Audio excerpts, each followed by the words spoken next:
धनु राशि के जातकों, सूरज डूबा तो क्या हुआ, उम्मीद अभी बाकी है। क्या हुआ अगर अंधेरा है तो रोशनी अभी बाकी है। रोशनी की उम्मीद नहीं छोड़नी है। धनु राशि के जातकों, आज एक नया समाचार, नया आइडिया और नई ग्रहों की स्थिति को समझेंगे। ये आपके लिए निर्णायक समय है, तरक्की का आपके लिए क्रूशियल टाइम है। अजीबोगरीब ग्रहों की स्थिति आपके लिए बनी हुई है मई और जून के महीने में। धनु राशि के जातकों, आपके लिए जो ये समय टाइम पीरियड चल रहा है वह आपकी लाइफ जीवन के निर्णायक मोड़ पर है, क्रूशियल टाइम है। क्यों? क्योंकि एक तो शनि की ढैया चल रही है और समय समय ऐसे ग्रहों का गोचर हो रहा है, कुछ तो आपको देखिए सपोर्ट कर रहे हैं और कुछ आपको परेशान कर रहे हैं। जो ग्रहों की चाल जो कष्ट कारक है उनका आज एनालिसिस करेंगे। कुछ विशेष बातें हैं जो आपको निर्णय लेने में आपके लिए निर्णायक रहेंगी। चलिए जानते हैं, तो उनको ध्यान से सुनिएगा तभी समझ जाएगी। कुछ पॉइंट मैं आपको यहाँ बताऊंगी, कुछ विशेष बातें। जय माता दी, मैं हूँ एस्ट्रोलॉजर नीलू चौधरी और मेरे चैनल ग्रहों की माया में आपका स्वागत है। धनु राशि के जातकों, देखिए मैं अक्सर कहती हूँ कि अपनी चंद्र राशि के साथ साथ आप अपने नक्षत्र को जरूर देखें, तभी सटीक जानकारी आपको प्राप्त होगी। धनु राशि के अंतर्गत देखिए मूला नक्षत्र, पूर्वा आषाढ़ नक्षत्र के चारों चरण और उत्तरा आषाढ़ नक्षत्र का एक चरण आता है। बाकी जो 3 बचे हैं वो मकर राशि में आते हैं। फिर चाहे आप इसे अपने लगन के अनुसार देखें, चंद्र राशि से देखें तो कोई प्रॉब्लम नहीं, नक्षत्र जरूर देखें। यदि आप अपनी राशि नक्षत्र को देखेंगे तो आपको 70% करेक्ट रिजल्ट प्राप्त होगा। अब आप कहेंगे मैंने 30% क्यों छोड़ा? क्योंकि वो देखनी बाकी होगी कि आप पे कौन सी दशा प्रभावी है, कौन सी महादशा है, वक्री है, मार्केश है, वो 30% इसलिए छोड़ा। लेकिन नक्षत्र पर देखने से रिजल्ट जरूर मिलेगा। तो चलिए शुरू करते हैं। कुछ महत्वपूर्ण बातें। धनु राशि के जातकों, आप पर शनि की ढैया है। हाँ, ये सच है कि छुरी की धार के ऊपर चलने के समान होती है। ये 7.5 से भी ज्यादा परीक्षा लेती है। लेकिन एक साइकोलॉजी डर बैठा हुआ है कि शनि की ढैया 7.5 के लिए सुनते ही ना अपने आप में एक एंजाइटी, टेंशन होने लगती है। लेकिन शनि की ढैया आपको बिल्कुल भी परेशान नहीं करेगी यदि आप ईमानदार हैं, सच्चाई के राह पर चलते हैं, थोड़ा सा सतर्कता के साथ चलते हैं। शनि क्या है? हमारे पूर्व के कर्मा, और ढैया 7.5 में हमारा प्रारब्ध, हमारे पुराने कर्मा, गलतियों को ये सामने लेकर के आते हैं। शनि सच्चाई और न्याय के देवता हैं, तो यही रीजन है कि पुरानी गलतियों को, कार्यों को आपके द्वारा जितने भी कार्य किए गए, आप जब कार्य करते हो आपको लगता है कि आपको कोई देख नहीं रहा, कोई बात नहीं। लेकिन शनि की ढैया और 7.5 जैसे ही आती है तो जातक को गलतियों का एहसास करवाती है। इसी ढैया में देखिए मंगल आपके 5th हाउस में प्रवेश कर गए हैं। इससे पहले आपके सुख भाव में थे, तो ये आपको कष्ट दे रहे थे, सुख के साधन को आपसे दूर कर रहे थे। ये मंगल देखिए आपके 12th हाउस के स्वामी है, तो 17 मई तक आपके घर, ऑफिस में, कैरियर में प्रॉब्लम, परेशानी देंगे। संतान पर खर्चे हो सकते हैं। संतान पर देखिए इस टाइम थोड़ा सा ध्यान करके चलेगा, उनके स्वास्थ्य पर भी ध्यान रखिएगा। मंगल व्यय पैसा लगवा सकते हैं, आपकी रिनोवेशन, वाहन, इलेक्ट्रॉनिक सामान पर ये व्यय करवा सकते हैं। यहाँ आपको सेल्फ कंट्रोल, सेल्फ डिसीजन, अपने ज्ञान को, अभिमान को छलकने नहीं देना है। आप चलते चलते ऐसा काम कर बैठते हैं कि जा तो आप किसी और काम के लिए होते हैं और दिशा आप कहीं और मोड़ लेते हैं, यानी कि आप अपने माइंड को डाइवर्ट कर लेते हैं। फिर आपसे सफलता काफी कोसों दूर हो जाती है। आपको इस टाइम रुकना नहीं है। आने वाले टाइम में आपको तभी रिजल्ट मिलेगा जब आप अपने इमोशंस को काबू कर लेंगे, नहीं तो आप ना समस्याओं में उलझे रह जाओगे। विवेक और बुद्धि से कार्य करें। देखिए जोश में होश और होश में जोश आपको नहीं खोना है, तभी आपको रिजल्ट प्राप्त होगा। जब ज्यादातर प्लेनेट आपको कष्ट, परेशानी दे रहे हो तो ऐसी स्थिति में आपकी नैया को बचाने वाला ग्रह, आपकी राशि के स्वामी देवगुरु बृहस्पति यहाँ आपको बचाएंगे। यदि आप काफी टाइम से चाह रहे हैं प्रॉपर्टी, भूमि, वाहन, मकान लेने के लिए, तो आपका ये सपना पूरा होता हुआ दिखाई देगा।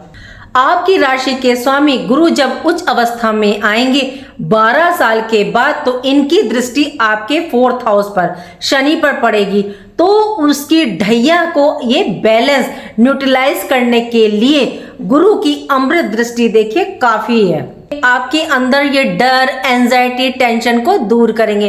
तो धनु राशि के जातकों, आप अपनी स्पिरिट, साहस, पराक्रम से आगे बढ़ो, समय आ चुका है। 17 मई से 2 जून तक थोड़ा सा अप एंड डाउन लाइफ में आ सकते हैं, लेकिन 2 जून के बाद आपकी विजय यात्रा शुरू होगी। ये समय राज, ताज, सिंहासन प्राप्त करने का है। नेक्स्ट पॉइंट है आपके लिए, शनि की ढैया में परिवार में जो लोग आपके शत्रु बन गए हैं, वर्क प्लेस पर जो शत्रु आपकी इमेज खराब करने की कोशिश कर रहे हैं, या जिन पर आपने सबसे ज्यादा भरोसा किया, उन्होंने आपका फायदा उठाया, या आपकी पर्सनैलिटी को धूमिल किया, या बदनाम करने की कोशिश की। देखिए, नेटवर्किंग, मोबाइल से थोड़ा सा बच करके रहिएगा, कोई फ्रॉड वगैरह आपके साथ ना हो जाए। ये समय अपनी छवि को बचाने का है, सुधारने का है। और एक चीज का और ध्यान रखिएगा, कोई आपको ब्लैकमेल ना करे, इस चीज का थोड़ा सा ध्यान रखिएगा। ये जो मोबाइल है, ये राहु है।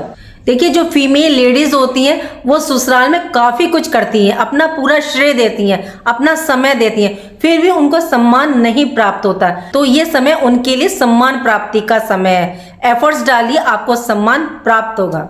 नेक्स्ट पॉइंट है आपके लिए, 3rd हाउस में देखिए राहु है। आप सामने वाले को जोश, साहस तो दिखाएंगे, लेकिन क्या है, लंबी लंबी बोलोगे, लेकिन कर कुछ नहीं पाओगे उसके सामने। तो आपको इस टाइम डरना नहीं है। आपकी कुंडली में धनु राशि वालों गुरु, बृहस्पति और राहु इस टाइम काफी स्ट्रॉन्ग पोजीशन में है। तो अपने अंदर कॉन्फिडेंस लाएं, हिम्मत लाएं, डायनेमिक पर्सनैलिटी को लाएं, नहीं तो सामने वाला शत्रु, विरोधी आप पर हावी हो जाएगा। गुरु बृहस्पति आपकी राशि के स्वामी आपको बल प्रदान करेंगे, आपको संभालने आएंगे, और ये आपको गिरने झुकने नहीं देंगे। नेक्स्ट पॉइंट है, संतान रिलेटेड जो भी प्रॉब्लम थी, वह 17 मई के बाद से शॉर्ट आउट होने लगेंगी। उनकी शिक्षा, विवाह, कैरियर रिलेटेड जो भी प्रॉब्लम थी, वह 17 मई के बाद दूर होने लगेंगी। यदि आप पर कोई लीगल केस, कोर्ट केस चल रहा है, तो उसमें आपको राहत तो मिलेगी। पूरा रिजल्ट देखिए, आप अपनी कुंडली को देखें कि 6th हाउस में कौन सा प्लेनेट है। देखिए, कई बार तो ऐसा देखा गया कि किसी के घर में ना वास्तु दोष होता है, उसको केस से छुटकारा ही नहीं मिल रहा होता है, कि उस घर परिवार के सदस्य ने कोई गलती नहीं की होती, उसके बच्चे ने कोई गलती नहीं की होती है, लेकिन क्या है कि उसका नाम कोर्ट केस में आ जाता है, उसका कैरियर चौपट हो जाता है। तो ये वास्तु दोष का भी बहुत बड़ा कारण माना गया है। नेक्स्ट पॉइंट, लव रिलेशन में, मैरिड लाइफ में ईगो, एम की वजह से प्रॉब्लम आ सकती है, चाहे आप मेल हैं या फीमेल। मैरिड लाइफ में कोई इशू हो सकते हैं, तो अहम को एक साइड में रखें, पहल आप ही कर लें, सब शॉर्ट आउट कर लें। देखिए, वैसे एस्ट्रोलॉजी में कनेक्शन भी होता है कि संतान के बाद ना ज्यादातर वाद विवाद झगड़े होते ही हैं, क्योंकि 4th हाउस माता का होता है और 9th हाउस जो है पिता से संबंधित होता है। तो 4th हाउस से जो 9th हाउस होता है वो 6ठा भाव होता है, और 9th हाउस से जो 4th हाउस होता है वो 8वां होता है, और 6-8 का कनेक्शन बन रहा है। तो अहम ईगो को समाप्त करें, चाहे वर्क प्लेस का हो, चाहे घर परिवार का हो, तो इन सब चीजों को दूर करें और सेल्फ रियलाइजेशन करें। नेक्स्ट पॉइंट है, इस समय देखिए किसी पर भी भरोसा ना करें, अपनी ईमेल आईडी, फोन अपने ही पास रखें, बहुत ध्यान से ऑनलाइन वर्क करें, बिजनेस व्यापार में लेन देन करते हुए, कोई डील करते हुए सावधानी रखें। 2 नंबर का पैसा लेते हैं, सरकारी कर्मचारी हैं, तो संभल करके देखिए कार्य करें। आजकल केतु क्या है, एआई का जमाना है, आप निगरानी में है कैमरे की। इस टाइम वर्क में, जॉब में एलिगेशन भी आप पर लग रहे होंगे। इस समय किसी पर भी विश्वास ना करें, केतु की इंट्यूशन पावर से कार्य करें। आपके 1st हाउस पर कई ग्रहों की दृष्टि है, यानी आप पर, तो आप पर पर्सनली भी और प्रोफेशनली भी और रिश्तेदारों की भी नजर है। देखिए, राहु आपके 3rd हाउस में और केतु आपके 9th हाउस में। तो राहु आपसे कह रहे हैं कि चैलेंज को स्वीकार करो, डरना नहीं है, कोई आपकी किस्मत नहीं छीन लेगा, वो हमेशा आपके साथ ही रहेगी। केतु आपको अचानक से सत्ता के निकट पहुंचा देते हैं, भाग्य को उठा देते हैं। केतु को देखिए सिर्फ देने से मतलब है, उसको राज सत्ता से कोई मोह नहीं। ऊपर से भाग्य भाव के स्वामी भी देखिए आपके उच्च हो रहे हैं, और आपकी राशि के स्वामी देवगुरु बृहस्पति भी 2 जून के बाद उच्च अवस्था में आ रहे हैं। इस वर्ष के राजा भी देवगुरु बृहस्पति हैं। तो आप देवगुरु बृहस्पति और केतु दोनों की एनर्जी से अगर आगे बढ़ेंगे तो आपको अपनी लाइफ में पूरा 100% रिजल्ट प्राप्त होगा। फिर शनि की 7.5 हो, शनि मार्केश हो, राहु हो, कोई आपको इफेक्ट नहीं कर पाएंगे। देखिए किसी ने मुझसे पूछा था कि हमारी राशि धनु राशि है और लगन कोई और है तो हमें क्या रिजल्ट मिलेगा। यदि आपकी राशि देखिए धनु है और लगन आपका सिंह है, कुंभ है, तुला है, मेष है या मिथुन लगन है, कर्क लगन है, तो आपको काफी अच्छे रिजल्ट प्राप्त होंगे। और यदि आपका मीन लगन है, आपका कन्या लगन है, मकर लगन है, तो थोड़ा सा यहाँ सावधानी पूर्वक चलिएगा। अब देखिए आपके भाग्य भाव के स्वामी सूर्य देव हैं, तो यहाँ सूर्य को आप जल जरूर दीजिएगा। 1 लोटे जल में थोड़ा सा मीठा डालेगा, रोली डालेगा। सूर्य को सिंपल जल मत दीजिएगा और मंत्रों के साथ दीजिएगा। ओम ह्राम ह्रीम ह्रौम से सूर्याय नमः या ओम गणेश सूर्याय नमः। दूसरा उपाय, आप विष्णु सहस्त्र नाम का पाठ कीजिएगा, ये आपके लिए बहुत उत्तम रहेगा। या सुन लीजिए, क्योंकि देखिए विष्णु सहस्त्र नाम में जो विष्णु जी के अवतार है वो हर ग्रह से रिलेटेड है।